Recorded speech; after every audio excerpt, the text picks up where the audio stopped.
قومی سلامتی کے تحفظ کے لیے ادارے پر عزم قوم کی اصل طاقت قومی وحدت میں ہے۔ پاکستان کی سالمیت پر کوئی سمجھوتہ نہیں ہوگا۔ فیلڈ مارشل عاصم منیر کی نیشنل سیکیورٹی ورکشاپ کے شرکت سے گفتگو۔ وقت کو GHQ آمد پر پاکستان کی علاقائی اور اندرونی سیکیورٹی صورتحال پر بریفنگ دی گئی۔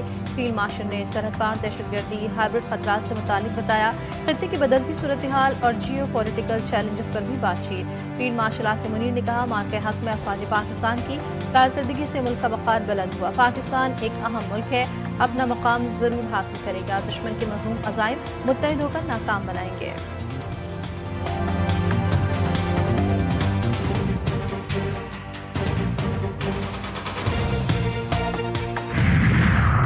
سیکیورٹی خدشات اور چیلنجز۔ خیبر پختونخوا میں اپیکس کمیٹی کا اجلاس آئندہ ہفتے طلب۔ KP حکومت نے صورتحال کا جائزہ لینے کے لیے اجلاس طلب کیا۔ اجلاس میں مہاجرین پالیسی، آپریشنل اقدامات، امن سے متعلق بڑے فیصلے متوقع ہیں۔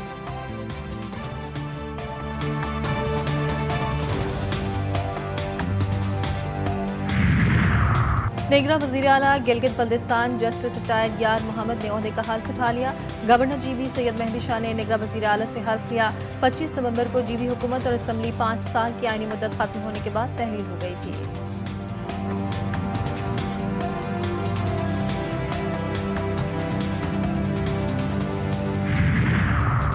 سینئر وزیر شرجیل میمن سے عالمی بینک کے وفد کی ملاقات۔ صوبے میں اربن موبلٹی کی بہترین ٹرانسپورٹ سسٹم کی مضبوطی اور مختلف ماڈلز پر گفتگو۔ شرجیل میمن نے کہا کہ یلو لائن کے تاج حیدر پل کے ایک حصے کا کام مکمل اور دوسرے پر کام جاری ہے۔ عوام کو بہترین سفری سہولیات فراہم کرنا سندھ حکومت کا عزم ہے۔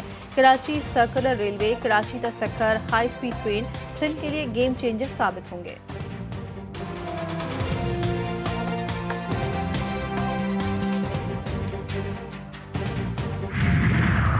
برازیل کے سابق صدر بولسونارو کے بغاوت کی سازش کے جرم میں 27 سال قید کی سزا پر عمل درآمد شروع۔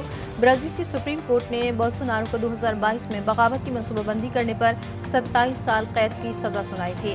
عدالتی دستاویز کے مطابق 70 برس کے بولسونارو کو فیڈرل پولیس ہیڈ کوارٹر میں ہی قید کرنے کا حکم دیا گیا۔ اور گھر کے شیر گھر میں ہی ڈھیر۔ جنوبی افریقہ نے بھارت کو 2 ٹیسٹ میچز کی سیریز میں 2-0 سے ہرا دیا۔ بھارتی ٹیم 549 رنز کے ہدف کے تعاقب میں 140 رنز بنا کر آؤٹ ہو گئی۔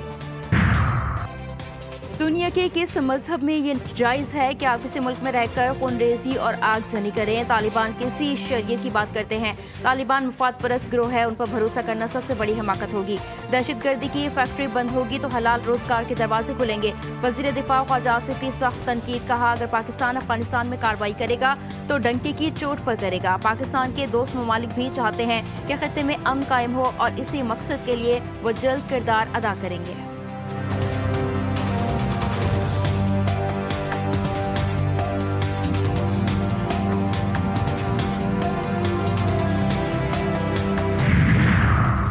سیکیورٹی خدشات اور چیلنجز۔ خیبر پختونخوا میں اپیکس کمیٹی کا اجلاس آئندہ ہفتے طلب۔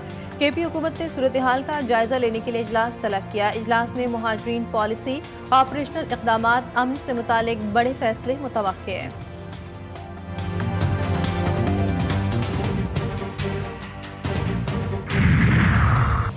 وزیر اعظم شہباز شریف بحرین کے 2 روزہ سرکاری دورے پر روانہ۔ وفد میں نائب وزیر اعظم اسحاق ڈار، وفاقی وزراء بھی شامل۔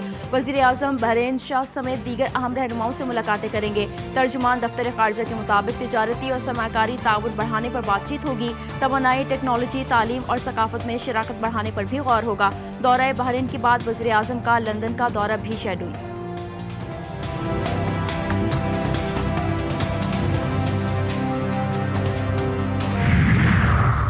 ایران کی سپریم نیشنل سیکیورٹی کونسل کے سیکریٹری ڈاکٹر علی لاریجانی کا دورہ پاکستان۔ صدر وزیر اعظم سے ملاقاتیں۔ صدر نے کہا اسلام آباد اور تہران کے درمیان مسلسل تبادلے دونوں ممالک کے مثبت تعلقات کی علامت ہیں۔